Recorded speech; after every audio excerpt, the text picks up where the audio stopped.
नमस्कार, मैं Divanshu day to day news Bharat पर आप सभी का स्वागत करता हूं। आज महाशिवरात्रि है। देश भर में मंदिरों में घंटियां बज रही हैं। कहीं रुद्राभिषेक हो रहा है, कहीं भोलेनाथ का जल अभिषेक हो रहा है।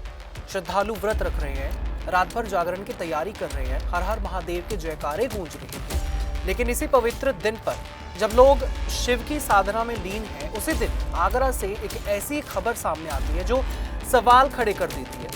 क्या धर्म के नाम पर कुछ भी किया जा सकता है? आगरा में ताजमहल बनाम तेजो महल्या का विवाद एक बार फिर सुर्खियों में आ गया है। महाशिवरात्रि के मौके पर अखिल भारत हिंदू महासभा के मंडल महामंत्री नीतेश भारद्वाज कलश में गौमूत्र लेकर ताजमहल के पश्चिमी गेट पर पहुंच जाते हैं। उनका ऐलान था कि वे ताजमहल को गौमूत्र, गोबर और गंगा जल से शुद्ध करेंगे। उनका कहना था कि ये स्थान तेजो महल्या है और उर्स के दौरान इसे अपवित्र कर दिया गया था।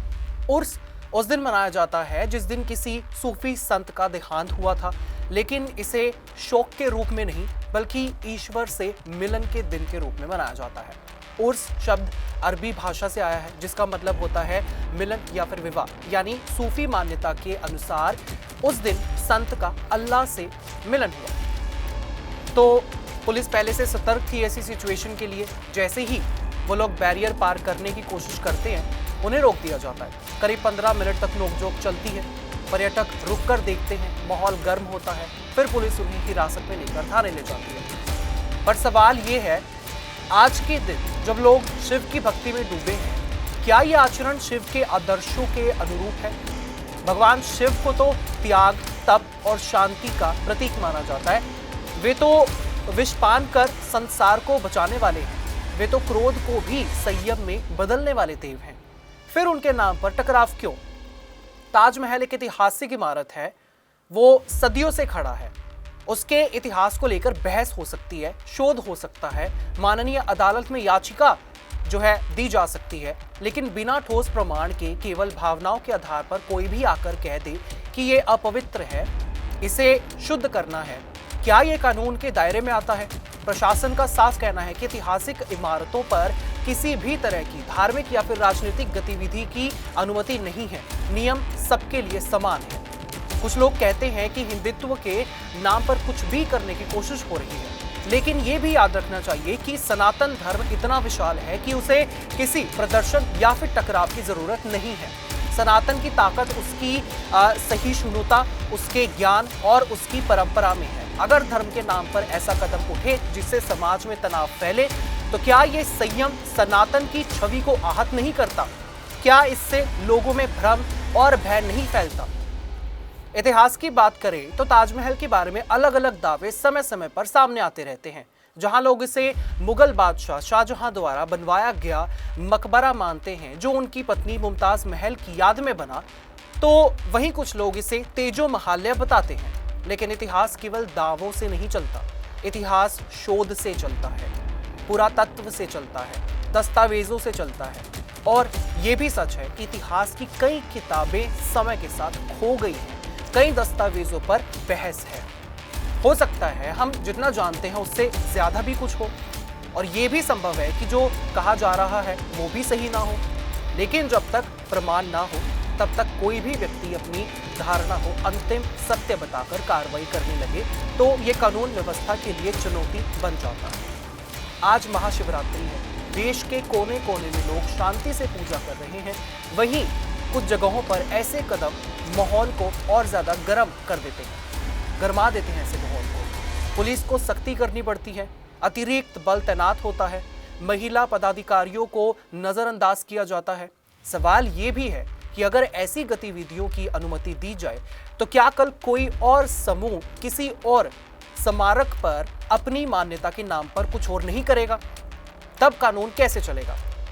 धर्म आस्था का विषय है, लेकिन सार्वजनिक स्थल, खासकर संरक्षित स्मारक, कानून के अधीन होते हैं। अगर हर समूह अपनी मान्यता के आधार पर वहां अनुष्ठान करने लगे तो अराजकता फैल सकती है, लोग भड़क सकते हैं, छोटी सी चिंगारी बड़े विवाद में बदल सकती है और उसका नुकसान पूरे समाज को उठाना पड़ता है। इन हिंदुत्व को बढ़ावा देने वाले लोगों के द्वारा कहा गया कि उर्स के दौरान 3 दिन का कार्यक्रम होता है, तो महाशिवरात्रि पर क्यों नहीं? ये सवाल प्रशासनिक नियमों से जुड़ा है।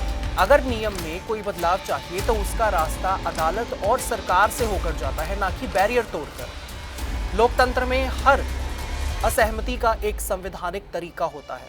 अगर वो रास्ता छोड़ दिया जाए तो फिर भीड़ तंत्र हावी हो जाता है। आज का दिन आत्मचिंतन का भी है। शिव केवल शक्ति नहीं, संतुलन के देव हैं। वे विनाशक हैं, लेकिन वही सृजन के आधार भी हैं। उनके नाम पर अगर हम समाज में तनाव पैदा करें तो क्या यह शिव की साधना है या ये राजनीति है? ये भी सच है कि भावनाएं आहत होती हैं, इतिहास को लेकर प्रश्न उठते हैं, लेकिन भावनाओं के साथ साथ जिम्मेदारी भी आती है, खासकर जब बात ऐसे स्मारक की हो जो अंतर्राष्ट्रीय पहचान रखता है। जहां रोज हजारों पर्यटक आते हैं, वहां किसी भी तरह के टकराव की तस्वीर देश की छवि पर असर डालती है।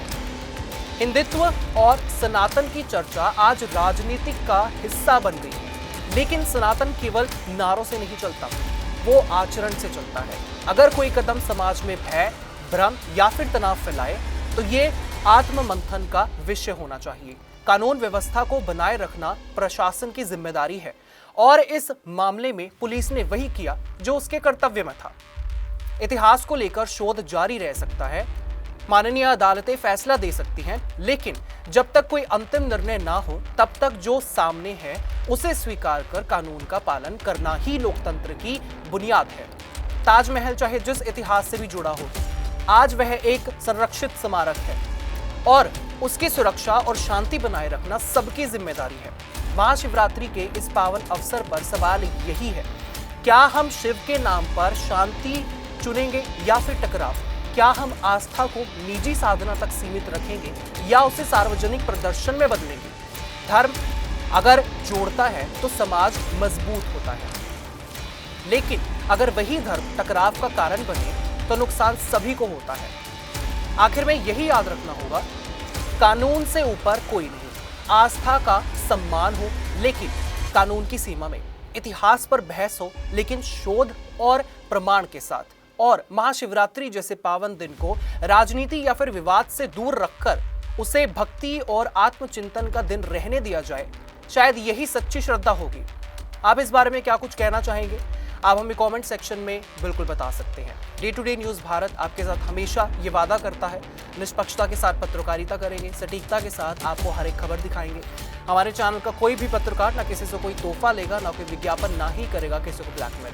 और हम हमेशा ये कोशिश करेंगे कि हम दबे कुचले लोगों की आवाज़ बने और हम ऐसे किसी भी व्यक्ति की खबर नहीं चलाएंगे जो कि भोले भाले लोगों को ठगता हो। इसी के साथ हमारे चैनल का मकसद होगा लोकतंत्र के चौथे स्तंभ को लोगों की नजरों में फिर से मजबूत करना। Day to day news Bharat को हर किसी सोशल मीडिया प्लेटफॉर्म पर लाइक, शेयर और सब्सक्राइब करना बिल्कुल भी मत भूलिएगा। मुझे दीजिए इजाज़त और हमें इसी तरह से फॉलो कीजिए देश और दुनिया की तमाम छोटी और बड़ी खबरें जानने के लिए।